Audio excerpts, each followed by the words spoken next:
verso 13. San Mateo 16, verso 13.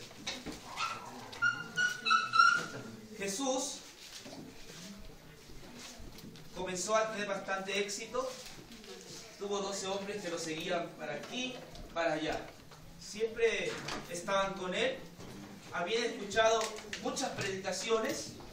Habían escuchado también milagros portentosos que el Señor había hecho, dando vista al ciego, levantando a los paralíticos y a la gente desahuciada que ya no tenía cura, ¿no? Médica. Ahora Jesús se acerca a sus discípulos con una pregunta. Ya ustedes han estado conmigo bastante tiempo. Ahora voy a ver qué han aprendido, ¿no?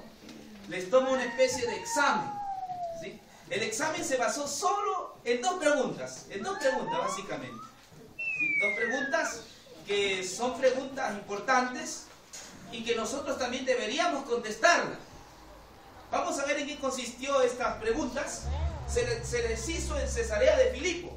Eso dice Mateo 16, 13. Fíjese, hermano, lo que dice. Cuando Jesús llegó a la región de Cesarea de Filipo, preguntó a sus discípulos: ¿quién dicen los hombres que es el Hijo del Hombre? Ellos respondieron: unos Juan el Bautista, otros Elías, otros Jeremías o alguno de los profetas. La pregunta de Jesús es una pregunta clave. Es una pregunta que tiene que ver con la esencia misma del cristianismo. ¿Cuál era la pregunta? ¿Qué dicen los hombres acerca del Hijo? Otras palabras, ¿qué soy para la gente? No se olviden que ya para Jesús la fama se había extendido por toda Galilea. Inclusive hasta el Sanedrín estaba enterado, ¿no?, de la forma poderosa como predicaba Jesús. Entonces a él le interesaba saber qué piensan. Ahora, notemos la pregunta. No está preguntando cuál es la iglesia verdadera, Jesús. No es una pregunta de examen, cuál es la iglesia verdadera, sino la pregunta es: ¿quién es Jesús? ¿Qué es Jesús? No es una pregunta eclesiológica, basado en la iglesia, sino es cristológica. ¿Basado en quién? En Jesús.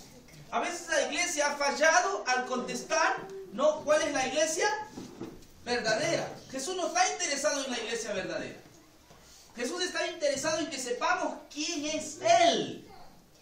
¿Quién es Jesús? Esa pregunta va para ustedes también. ¿Quién es Jesús para ti? ¿Qué significa Jesús para ti?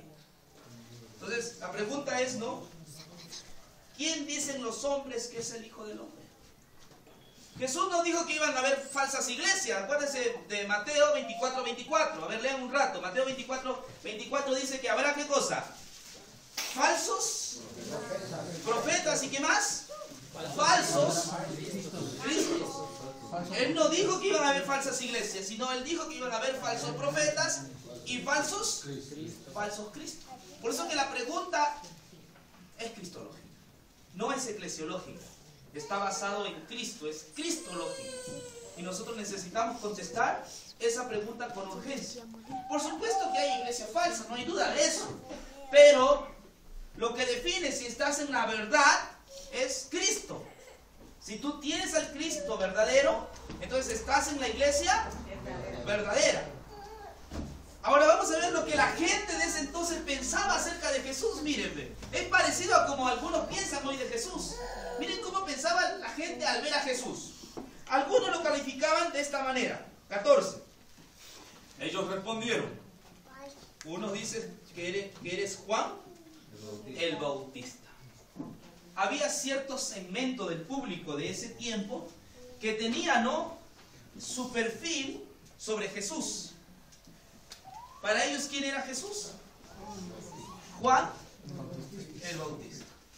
Para esa gente Jesús era un hombre poderoso, un hombre iluminado, que era del porte de Juan el Bautista. Nosotros necesitamos definir cómo era Juan el Bautista. ¿Sí se acuerdan cuáles eran las características de Juan el Bautista? ¿Cómo era? Tenía el cuero.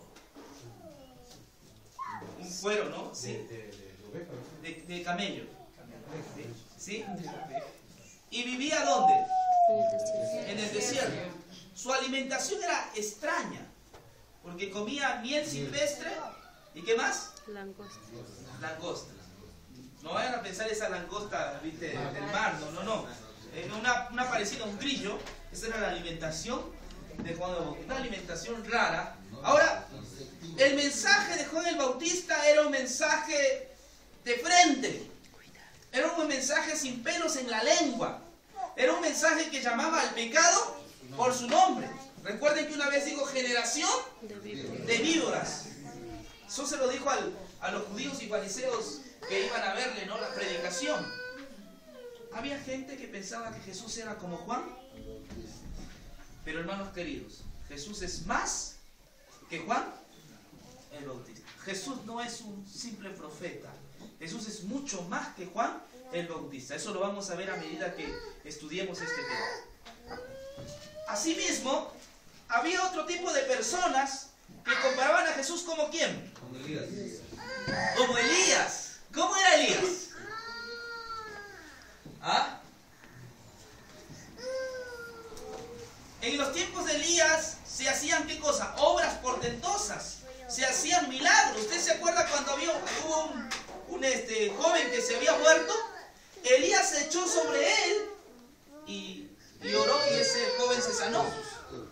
¿Me entiendes? Resucitó. Oró Elías para que haya lluvia y hubo ¿qué cosa?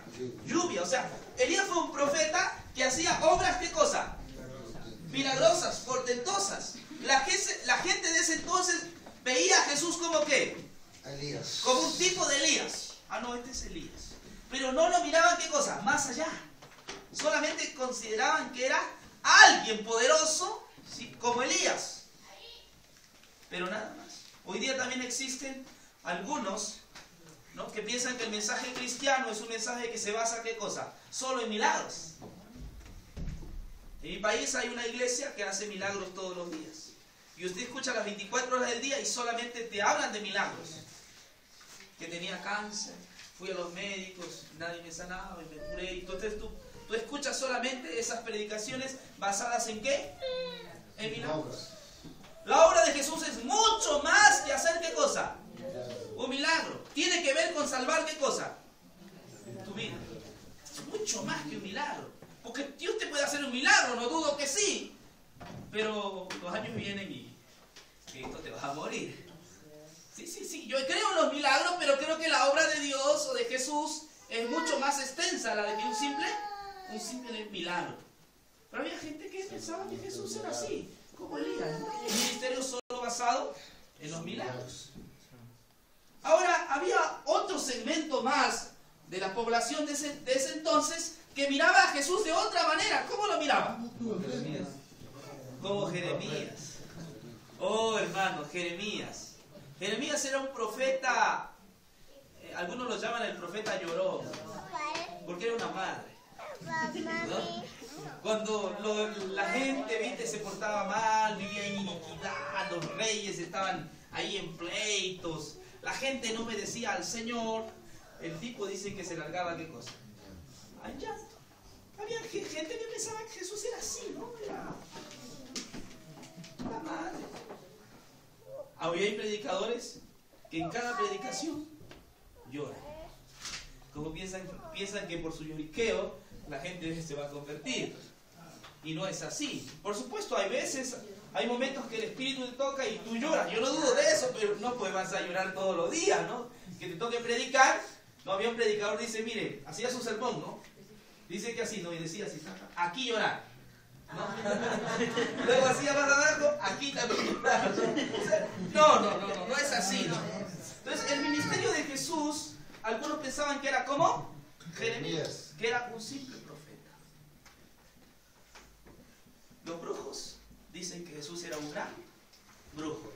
Los filósofos dicen que Jesús era un gran filósofo. Los maestros dicen que Jesús era un gran maestro. Así pasa hoy día, ¿no? Los psicólogos dicen que Jesús era un gran psicólogo. Cuando uno ve las materias, siempre te van a resaltar a Jesús como el gran psicólogo, como el gran maestro o como el gran chamán. No, Jesús no es así. Jesús es mucho más que esas cosas. Y mejor todavía, ¿no? Ahora, una vez que ya les preguntó, fíjense ahora lo que les dice. Ahora va a sus discípulos, ¿no? 15. Él preguntó, ¿y vosotros quién decís que soy? Bueno, ya eso dice la gente. La gente dice que yo soy Jeremías, que soy que algún profeta, que soy Moisés. Bueno, ahora el examen se hace no más específico para ustedes, más personal. ¿Quién soy yo para ustedes? Estaban los 12 ahí reunidos y cada uno, ¿no?, se miraba, porque no sabían qué decir, ¿no? Hubo un pequeño silencio. Y en eso se levantó una persona que por naturaleza era así, extrovertida. Usted sabe que el extrovertido habla sin pensar. Claro, habla. Pedro era una de esas personas. Si ustedes leen los evangelios se van a dar cuenta que Pedro siempre era el que se adelantaba. Siempre estaba en medio de las conversaciones. Siempre Pedro era aventado, ¿no? ¿Y sabes qué? Muchas veces se había equivocado. El Señor tuvo que reprenderlo. Pero sabes, en esta oportunidad la respuesta de Pedro fue correcta. En esta oportunidad no se equivocó, porque miren, fíjense lo que dice. Miren lo que dice. 16. Respondió Simón Pedro: ¿tú eres el Cristo, el Hijo del Dios? Observe la respuesta de Pedro. Compárales con lo que la gente decía. La gente lo miraba como un profeta que tenía poderes. Pedro no lo está mirando como un profeta que tiene poderes. Pedro está diciendo que Jesús es, ¿qué cosa? El Hijo del Dios viviente. ¿Sabe lo que está diciendo? Que Jesús es de la misma esencia divina. Cuando eres el Hijo del Dios viviente, le está diciendo: tú eres divino. Tu naturaleza es divina. Tú no eres un simple profeta con poderes portentosos, sino que tú eres la misma esencia de Dios. Tú eres Dios, tú eres el Hijo de Dios. El Hijo del Dios viviente. Esa respuesta es una respuesta actualizada, adelantada a miles y miles de años de estudio teológico. Porque la gente pensaba que el Mesías tenía que ver nada más con una persona que tenía poderes, ¿no? Pero aquí está diciendo que es el Hijo del Dios viviente. Vamos a ver lo que le dice Jesús. Entonces Jesús le dijo: bienaventurado eres, Simón, hijo de Jonás, porque no te lo reveló carne ni sangre, sino Padre. Ah, Pedro, la respuesta que tú has dado es correcta, ¿sí? Es exacta, pero eso tú no lo averiguaste porque tú tuviste un estudio llamado la fe de Jesús y supiste que Jesús es el Hijo de Dios. Tampoco fue porque tú te metiste a un seminario teológico y aprendiste que Jesús es el Hijo. Tampoco fue asunto de tu estudio personal, sino ¿quién te lo reveló? No sabemos cómo fue, pero lo que dice Jesús es que Dios se lo había, ¿qué cosa? Revelado. Por eso la respuesta de Pedro fue correcta. ¿Quién es Jesús para ti? Es el Hijo de Dios viviente. Es participante de la naturaleza divina. El nombre de Jesús es sagrado. Es el Hijo del Dios. Luego de eso comienza, ¿no?, Jesús a decirle algunas cosas que hoy día es materia de polémica y de discusiones. Fíjense lo que dice aquí. Miren lo que dice acá. 18. También te digo que tú eres Pedro, y sobre esta roca edificaré mi iglesia, y las puertas de la muerte no prevalecerán contra ella. A ti te daré las llaves del reino de los cielos. Y todo lo que ates en la tierra quedará atado en el cielo, y todo lo que desates en la tierra quedará desatado en él. Entonces mandó a sus discípulos que a nadie dijese. los siguientes textos que hemos leído son hoy motivo de debates, ¿sí? Sí, de polémica. Durante años este pasaje ha sido utilizado como motivo de debate, ha sido malentendido y hay diferentes posiciones en cuanto a esto. Ahora, ¿qué le está diciendo Jesús a Pedro? Tenemos que observar un poco, ¿no? Dijo, tú eres Pedro y sobre esta roca edificaré mi iglesia. Hay algunos que piensan que a Pedro le está diciendo que él es, ¿qué cosa? La roca. Algunos piensan que Pedro es el primer, ¿qué cosa? Papa. O sea, tú eres Pedro y sobre esta roca edificaré mi iglesia. Piensan que a Pedro Jesús le está dando la autoridad, ¿sí? El que tiene la llave de los cielos. Por eso algunos piensan que Pedro está arriba, ¿no? En el cielo, ahí en la puerta, ¿no? Y dice, fulano, pasa, ¿no? Tú no. Hay inclusive chistes, ¿no? Entonces piensan que Pedro es el que permite que entremos al cielo o salgamos también, ¿no? Esa es la polémica. Pero necesitamos nosotros leer bien. La Biblia dice, el que lea, entienda. Necesitamos entender bien. Para entender el verso 18, necesitamos entender la respuesta de Pedro bien. ¿Cuál era la respuesta de Pedro? Tú eres el Hijo del Dios viviente. Tú eres el Hijo del Dios viviente. Eso es una verdad correcta. Jesús es el Hijo del Dios viviente. De manera que cuando Jesús le dice a Pedro, tú eres Pedro y sobre esta roca edificaré mi iglesia, no le está diciendo que la iglesia está edificada sobre Pedro. Cuando le dice sobre esta roca, le está diciendo sobre la verdad que tú has dicho. Va a ser edificada, ¿qué cosa? La iglesia. ¿Sí están entendiendo? No es que sobre Pedro está edificada la iglesia, sino sobre la respuesta de Pedro, sobre el Hijo del ¿sí? Dios viviente. Que es el Hijo del Dios viviente. Sobre esa respuesta está edificada, ¿qué cosa? La iglesia. La iglesia no está edificada sobre Jeremías, no está edificada sobre Juan el Bautista, no está edificada sobre Elías, sobre Moisés. La iglesia está edificada sobre Cristo, que es la roca, que es el Hijo del Dios viviente. Ahí el asunto cambia. Entonces, tú eres Pedro y sobre esta roca, es decir, sobre esta verdad, mi iglesia va a ser, ¿qué cosa? Edificada. La iglesia está edificada sobre la vida de Jesús. Amén. Amén. Ahora, en el griego, cuando uno ve en el griego, es mucho mejor todavía. Por ejemplo, en el griego, el nombre de Pedro es Petros. Petros quiere decir piedrita. ¿Qué quiere decir Petros? Piedrita. Es piedrita. Ese es Petros, piedrita. Ahora, la palabra roca, sobre esta roca, en el griego es diferente. Significa Petras. Petras. ¿Y Petras qué significa? Roca. ¿No? Rocón, ¿no? Una cosa, ¿qué cosa? Grande. Le dice, tú eres Pedro, o sea, tú eres piedrita, en otras palabras. Pero sobre esta roca, o sea, sobre Petras va a ser edificada la iglesia. La iglesia no es edificada sobre Petros, sino sobre ¿qué? Sobre Petras. Es decir, sobre Jesús mismo. Porque Jesús es ¿qué cosa? Jesús es el camino, la verdad. Nadie viene al Padre. Él es la llave. El camino al cielo, ¿quién es? Es Jesús. Él es el camino al cielo. No hay otro nombre debajo del cielo en quien podamos ser salvos, sino en Cristo Jesús. Él es la roca. Gracias a Él nosotros podamos tener entrada al cielo. Solo a Jesús. Ahora, fíjese el verso 20, el último verso. Observe, hermano querido. El verso 20 dice: entonces mandó a sus discípulos que a nadie dijese.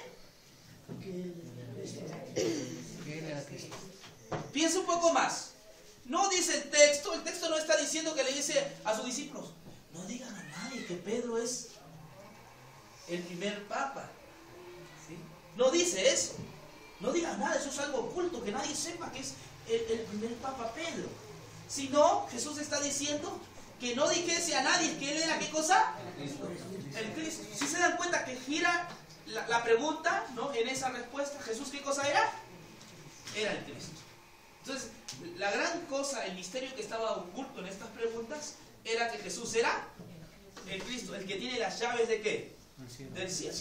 Que tiene las llaves del cielo. Con su sangre bendita en el Calvario, Él ha comprado entradas para todos. ¿A dónde? Al cielo. Para todos, absolutamente para todos. Por más pecador que seas, por más diabluras que hayas hecho, hay esperanza si tú vienes y confías en ¿quién? En Jesús. Ahora, otra cosa por la cual no creo que Pedro sea el primer papa, porque van a darse cuenta en los siguientes textos que voy a leer, Pedro comete el error más graso de su vida. Si bien es cierto aquí él da una respuesta correcta, pero no era todo el contorno o entorno de la verdad. La respuesta de Pedro era correcta, pero usted sabe que la verdad tiene ¿qué cosa? Dos caras. Pedro había dado solamente una parte de la verdad de que Cristo era ¿qué cosa? Divino, era el Hijo de Dios. Pero había otras cosas que Pedro ignoraba totalmente y que el cristianismo de hoy, de paso, también ignora. Vamos a ver lo siguiente. 21. Desde aquel tiempo comenzó Jesús a declarar a sus discípulos que le era necesario ir a Jerusalén, padecer mucho de los ancianos, de los principales sacerdotes y los escribas, ser muerto y resucitar. O sea, a partir de ese episodio Jesús comenzó a contar cuál era su misión, cuál era el objetivo, cuál era el propósito por el cual él había venido a la tierra. ¿Y cuál era su propósito? Hermanos, ¿hacer milagros? ¿Qué dice el texto? El propósito que lo trajo a esta tierra era ir ¿a dónde? A la cruz. ¿A morir qué cosa? Por nosotros. Por nuestros pecados. Ese era el propósito, para eso vino a esta tierra. Vino a ir a la cruz, a morir por nosotros, a morir en nuestro lugar. Jesús comenzó a abrir su corazón y a contarles que ese era su propósito. Pero miren lo que hace Pedro. Vamos a ver aquí. El siguiente texto, 15. Señor, ten compasión de ti. ¿No? ¿Qué dice? Señor, el 15. No, 22. Y Pedro le llevó aparte y empezó a reprobarlo, diciendo: Señor, ten compasión de ti mismo. De ninguna manera te suceda esto. Jesús contaba que le iba a suceder eso. Pedro va a hacer como buen judío, ni siquiera en público, ¿no? Sino dice que lo llama aparte y comienza a darle su sermón. Oye, ¿qué estás diciendo? Estás equivocado. Estás diciendo que te vas a ir a la cruz y que vas a morir. Ten compasión de ti. De ninguna manera esto te acontezca. Pedro quiere evitarle ¿qué cosa? La muerte. Pedro no quiere un Cristo crucificado. Pedro no quiere un Cristo que derrame sangre para perdón de pecados. No, eso no te acontezca, que eso no suceda. Pedro está tratando de evitarle el sufrimiento a Jesús. Pedro sabe lo que quiere. Un Jesús que haga milagros. Un Jesús que dé pan al hambriento. Un Jesús que sea un gran compañero, porque Jesús habrá sido un gran compañero, ¿no? Porque era amigo de pecadores. Quiere un gran compañero, un gran maestro, porque enseñaba bien ¿qué cosa? La palabra. Nosotros no te queremos crucificado, nosotros te queremos como alguien que provee y sustenta, ¿no? Y nos bendice constantemente. Esa clase de Dios es el que queremos. No queremos un Dios que muera y sea crucificado. No, en ninguna manera esto te acontezca. ¿Qué más? ¿Qué le dijo Jesús? Jesús le dice así, el 23. Pero Jesús, volviéndose, dijo a Pedro: quítate delante de mí, Satanás, me eres tropiezo, porque no piensas como piensa Dios, sino como piensa Los hombres. Miren, hace un momento Jesús lo había ¿qué cosa? Felicitado. Bienaventurado eres Simón, hijo de Jonás. Pero después de un rato, Jesús tiene ¿qué cosa? Que reprenderle, que exhortarle. Y le dice: quítate delante de mí, me eres tropiezo. Porque esas cosas que él pensaba susurraba el diablo. Porque el diablo no quería ¿qué cosa? Que muera. ¿Sabes? La iglesia ha aceptado a veces una parte de la verdad, que Cristo es divino. Y lo ha aceptado. El cristianismo acepta que Jesús es, con excepción de los testigos de Jehová que creen que Jesús es la primera creación de Dios. ¿Sí? Pero la mayoría de cristianos creen que Jesús es. Han aceptado una parte de la verdad. Pero ¿qué de la cruz? Hay iglesias, hermano querido, que los sermones son insípidos. Son sermones sin sangre. Son sermones donde no se escucha nada sobre la obra expiatoria de Jesús en la cruz. Son sermones donde no está Cristo como el que perdona los pecados. Una iglesia que no tiene sangre es una iglesia sin vida. Imagínense qué pasa si tú no tuvieras sangre. Si la Biblia no tiene sangre, es letra muerta. Lo que le da vida a la Biblia es la sangre de Cristo Jesús. Amén. Jesús es divino, es una verdad. Pero también Jesús es el que dio la vida por nosotros en la cruz del Calvario. Jesús derramó su sangre por nuestros pecados. Y el diablo, ¿sabe lo que quiere hacer? Que no prediquemos la cruz. ¿Entienden? ¿El diablo qué cosa quiere? Que no prediquemos. No, ¿para qué la cruz? No, olvídese mucho eso de predicar la cruz. ¿Eso quiere él? El diablo quiere que aceptemos a Jesús como divino, pero no quiere que hablemos de lo que hizo por nosotros. Lo que hizo por nosotros es dar su vida. Y que si tú crees en ese Jesús, tú vas a tener ¿qué cosa? Vida. Vida eterna. Y tú tienes que entregarle esa vida a Jesús. Tienes que aceptar a Jesús como tu Salvador personal. Me temo aquí hay personas que no han aceptado a Jesús de todo corazón. Deberían aceptar a Jesús de todo corazón. Deberían entregarle su vida a Él como Salvador. Si tú le entregas tu vida a Jesús, Él perdonará todos tus pecados. Y empezará también una nueva vida en Cristo Jesús. Una vida transformada, una vida renovada. Una vida solo cambiada por el Señor Jesús.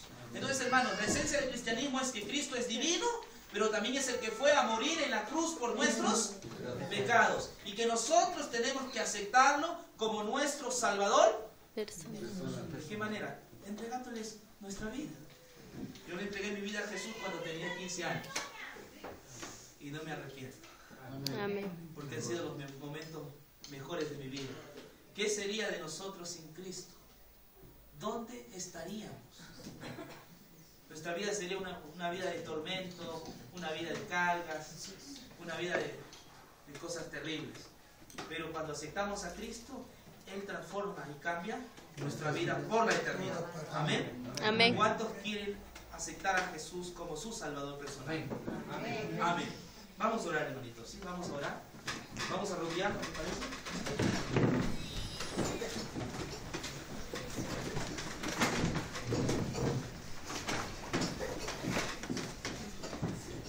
Querido Padre que estás en los cielos, en esta tarde hemos descubierto que Jesús es el Cristo, el Hijo del Dios viviente. Es aquel que vino a esta tierra, se hizo un humano, un bebé, pero era Dios, Señor. Él no solo vino como ser humano, sino también tuvo un propósito: ir a la cruz a morir por nuestros pecados. Gracias, Señor, porque Jesucristo es eso, es nuestro Salvador. Te pedimos que entres a nuestra vida y comiences a cambiar. Gracias por esa decisión que los hermanos han tomado de aceptar a Jesús como el único camino, la única verdad, el único que nos lleva al cielo. Gracias, Señor, por esta bendita palabra que nos has dejado. Acompáñanos en el nombre de Jesús. Amén. Amén. Siente, mi amor. Vamos a... La ofrendita,